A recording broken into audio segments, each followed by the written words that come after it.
Gardening and making art have a lot in common. In fact, I don't think you can make a garden without making art.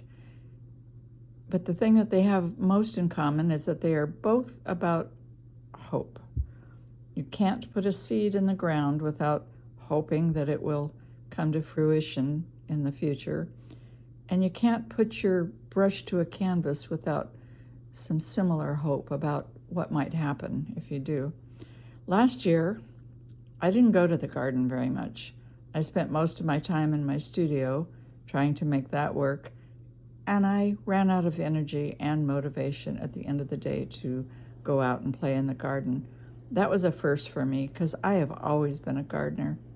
This year I plan to return to the garden, but in a different way, with a little more thought and a little more, say, planning for what I hope to do in that garden. I've always been one to just put a lot of colors down on a canvas and try a lot of things and see what happens. And that same thing was true when I'm pouring paint. I just like to put some paint on the canvas and roll it around and see what the paint does. And that's always kind of been the way I've approached gardening too. I've just put a lot of seeds in the ground here, there, and everywhere, and then watched to see what would happen, and then adjusted my plans to kind of care for what came up well and what didn't come up so well and what I needed to fix. This year, I'm looking ahead a little bit. I'm doing a little bit more planning because I have a little bit more motivation to have this garden feed myself and my granddaughter and her husband who live upstairs. So I am not going to throw all the seeds in a bed and have them compete with one another when they really don't do well. And so I've been learning a lot about companion planting and what helps one plant do well and what hinders a plant from doing well. And so I've planned out my garden a little bit differently. I won't be putting cucumbers next to my tomatoes. And if you want to know why, you can just search on YouTube and find out. But I'm not going to go into any of that now. I'm just going to show you that I am doing a little bit of planning for a new garden area. I've always loved community gardens, and sometimes I had to rely on those areas as a place to make a garden because I lived in an apartment in a city and didn't really have any gardening space. And so I had some lovely community gardens. And this year, I just want to take this one area of our backyard and make it feel like a community garden, packed full of good things to eat and happy growing things. So you can see that I have 3 new main beds here. I will not be putting, as I said, cucumbers with tomatoes. I have learned a lot. Maybe that's why my cucumbers last time I tried to grow them did not grow very well. Anyway, this is the cucumber bed. You see that I have an arbor here. I'm going to try to grow things up and around to maximize the space that I have. So I have cucumbers. I have sunflowers to support them and also to shade their roots. And hopefully those will grow up over the trellis. On this side, I have pole beans, which do well with cucumbers, so there won't be any problem with them mixing over here. I am going to plant dill in these because they do really well with these plants. Basil, and I have learned not to put things like lavender and rosemary in these beds because I guess they don't do well with the cucumbers. Anyway, I have, can you see that? Okay, there we go. I am going to plant marigolds all around it. What else have I got going here?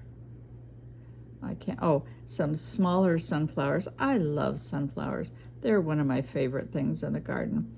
Okay, so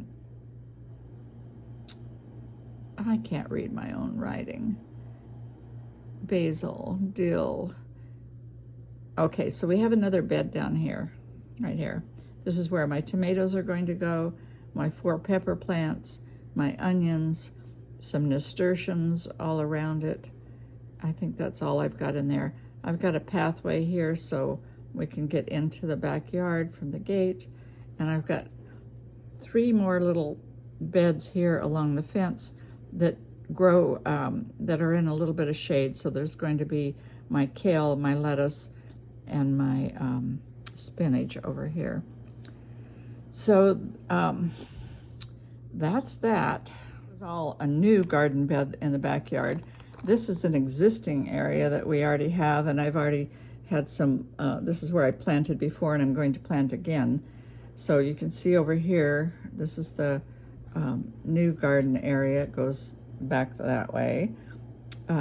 What I didn't show you is I'm going to plant some potatoes in cardboard boxes over here. I'm going to keep this area open for play and dog and movie night and all that stuff. We have a great arbor back here. I'm going to nurture the jasmine that's trying to grow on it. And then here are my existing planters. There we go. In which I'm going to do a lot of lavender, rosemary, some more basil. I've got my blueberry bed over here. I'm going to clean up and put some more blueberries in and amend the soil and hopefully get that growing better. I'd like 3 blueberries in there. I've got some raspberries along this fence. This area in the corner, I'm going to take out a useless hammock that we've had and replace it with a new Easy Up that's going to give us a little shelter. And so I've got another bed that's already been here, and it's got a fig tree, and small fig tree in it, and some daisies. I'm going to keep that going, and I've got a little plant holder here on the patio that I can fill with flowers. So all that planning gives me an idea of what I need to start in my seed starting corner, which I am really anxious to do, and I would be doing right now, but I am not home. I will be home around March 4th, and I will get everything that I can started in that corner then, and or just already plant some of the stuff outside. This is going to be a lot of fun. It's going to be a whole summer project, and it's not going to be just for this year. I am trying to plan this so that it will sustain us for the next few years with food, and that everything I put into it now will be useful for the next few years. So what fun. Now, don't forget that I'm still making art, so I'm creating this backyard garden area as a place to make art as well, because I really want to invite my friends and neighbors back here for some food and gathering and art making, and I just want to make it a joyous, happy, growing, sustaining garden. That's what I want to do, and that's my hope.